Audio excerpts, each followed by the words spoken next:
This pandemic is at a critical point. The longer it continues, the greater the risk. But we have the tools to beat it.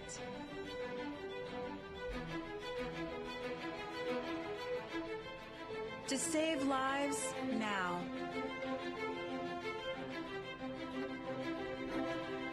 To vaccinate the world. To build back better. To end this pandemic for all. To build a safer future together.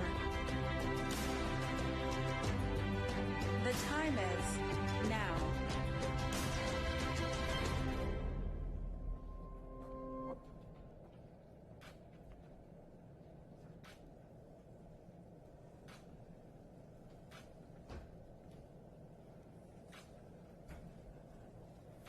Good morning, everyone, and thank you for joining us today.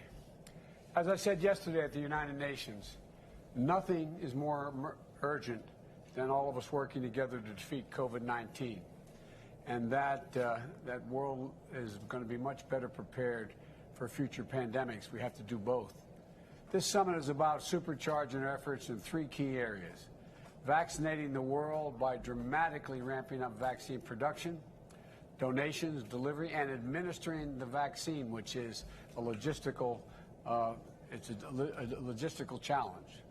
Addressing the oxygen crisis in many hospitals around the world, making other treatments more accessible, and increasing the availability of public health tools like masks and tests. And building back better so that our global health security infrastructure is more resilient than it is today. We've all suffered. The United States has lost more than 670,000 of our fellow Americans. Worldwide, the death toll is above 4.5 million people. 4.5 million people. And this is a global tragedy. And we're not going to solve this crisis with half measures or middle-of-the-road ambitions. We need to go big, and we need to do our part. Governments, the private sector, civil society, leaders, philanthropists. This is an all-hands-on-deck crisis. And the good news is we know how to beat this pandemic. Vaccines, public health measures, and collective action. During the first 8 months of my presidency, we have worked aggressively to get Americans and the world vaccinated. As President of the United States, my first responsibility is to protect the American people. And I'm proud that we've gone from 2 million Americans being fully vaccinated when I took office in January 20th to 182 million and counting today in America. But we also know that to beat the pandemic here, we need to beat it everywhere. And I made and I'm keeping the promise that America will become the arsenal of vaccines, as we were the arsenal for democracy during World War II. We've already shipped nearly 160 million doses to 100 countries. More than every other country has donated combined. America's donations of 500 million Pfizer vaccines through COVAX that I've announced before the G7 summit in June have already begun to ship. Today, I'm announcing another historic commitment. The United States is buying another 500 million doses of Pfizer to donate to low and middle-income countries around the world. This is another 500 million doses that will all be shipped by this time next year. And it brings our total commitment of donated vaccines to over 1.1 billion vaccines to be donated. Put another way, for every one shot we've administered to date in America, we have now committed to do 3 shots to the rest of the world. I want to thank Pfizer and its CEO and chairman, Albert. Albert's been a good friend and has been helpful. They've been and continue to be partners and a leader in this fight. And the United States is leading the world on vaccination donations. We need, as we're doing that, we need other high-income countries to deliver on their own ambitious vaccine donations and pledges. That's why today we're launching the EU-US vaccine partnership to work more closely together and with our partners and expanding global vaccinations. And as we do so, we should unite around the world on a few principles: that we commit to donating not selling, donating, not selling doses to low and lower income countries, and that the donations come with no political strings attached. And that we support COVAX as the main distributor for sharing WHO-approved vaccines. And that we fight vaccine disinformation and exercise transparency to build vital public trust in these life-saving tools. It's also important that we are working toward common goals and targets so that we can measure our progress and hold ourselves and each other accountable. Secretary of State Blinken will be convening foreign ministers later this year to check on our collective progress. And I propose that we come together for a second high-level virtual summit in the first quarter of 2022 to help gauge our progress and keep our efforts fully aligned.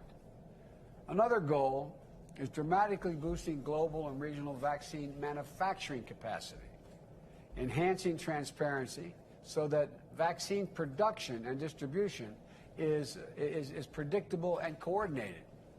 In fact, an important part of the reason the United States is able to make these big historic donations is because we've worked with the U.S. vaccine manufacturers to accelerate the manufacturing rate and production. And now we're working quickly to scale up vaccine manufacturing in other countries around the world so they can manufacture as well. We're working with partner nations, pharmaceutical companies, and other manufacturers to increase their own capacity and capability to produce and manufacture safe and highly effective vaccines in their own countries.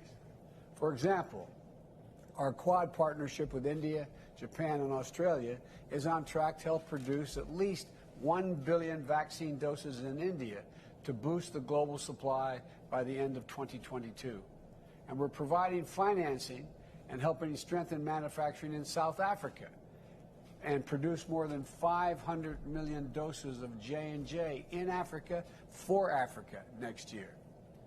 And next, we also know from experience that getting those vaccines into people's arms may be the hardest logistical challenge we've faced. That's why we need to significantly step up our investment in helping countries get shots in arms. Today, the United States is also announcing that we're providing an additional $370 million to support administering these shots and delivery globally. And we will be providing more than $380 million to assist in the Global Vaccine Alliance, Gavi, to further facilitate vaccine distribution in regions with the greatest need. And while vaccinating the world is the ultimate solution to COVID-19, we know that we have to act to save lives now. That's why the United States is providing nearly $1.4 billion to reduce COVID-19 deaths and mitigate transmission through bulk oxygen support, expanded testing, and strengthening healthcare systems and more. And we're going to help all of us build back better by supporting the establishment of a financial mechanism for global health security. To simply state it, to prepare for the next pandemic, because there will be a next time. We all know that. Vice President Harris will be speaking more on this issue later today. And finally, I want to acknowledge the leaders from the private sector, philanthropy, and civil society who are here today. Governments can do a lot, but we cannot do everything on our own. We've asked our non-governmental partners to take up the call for new actions that it will solve the core challenge of making vaccines available to everyone, everywhere, solving the oxygen availability crisis, financing health security, and more. And I'm grateful. I'm grateful for their leadership. And let me close with what I made clear yesterday at the UN. We can do this. This is within our capacity. We know what needs to be done. We just have to make the choice to do it. Now, the leaders on the screen that I see here today, I know they've made that choice. And I think they know we can do this. And I promise you, the United States will continue to lead, will continue to drive historic commitments in vaccine donations, 1.1 billion and counting, so we can defeat COVID-19 together. And we'll continue to invest in creating a future of true global health security for all people. That is a big, big goal we should have. And we're going to lead with the power of our example. And we're not going to stop. But the only way to get this done is for everyone, everywhere, is for all of us to step up, which I'm confident you will.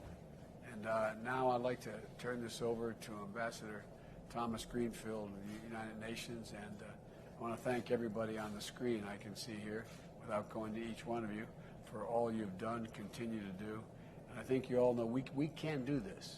We can do this. We have to do this. So thank you. Thank you all. Thank you, Mr. President.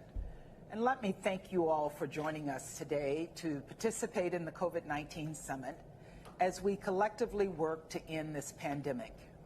This administration is grateful to be working alongside you. And let me start by echoing what the President made clear. Because this pandemic is global, none of us is safe until everyone is safe. Only a truly global response can meet and defeat this threat. After all, the world has learned the hard way that global health isn't only about viruses and disease. It touches every aspect of life itself. Economies have collapsed. Gender-based violence has spiked. Millions of children have lost valuable education time, and many, particularly girls, may never return to school. The pandemic has disrupted people's lives and livelihoods in ways that will take us years, maybe even decades, to fully comprehend. We have to come together to vaccinate the world, stop this pandemic, and build a global ecosystem that is well equipped to prevent, detect, and respond to outbreaks so we're ready for the next pandemic. That is what this summit is all about. Gathered here, we have the people, organizations, and knowledge necessary to put COVID in the past. So let's share our experiences, our expertise, our best practices. Let's bring our funding and our technology to bear. And let's work together through the WHO, COVAX, and the United Nations to vaccinate the world and make 2022 the year we learned that public health is absolutely essential to global security and safety. To that end, I'll start by handing the floor over to the Secretary General of the United Nations, Mr. Antonio Guterres, who can speak to the importance of vaccinating the world and the role the United Nations and multilateralism can play in stamping out this pandemic. Secretary General, over to you. President Biden, Excellencies, I want to thank President Biden for this important initiative to help mobilize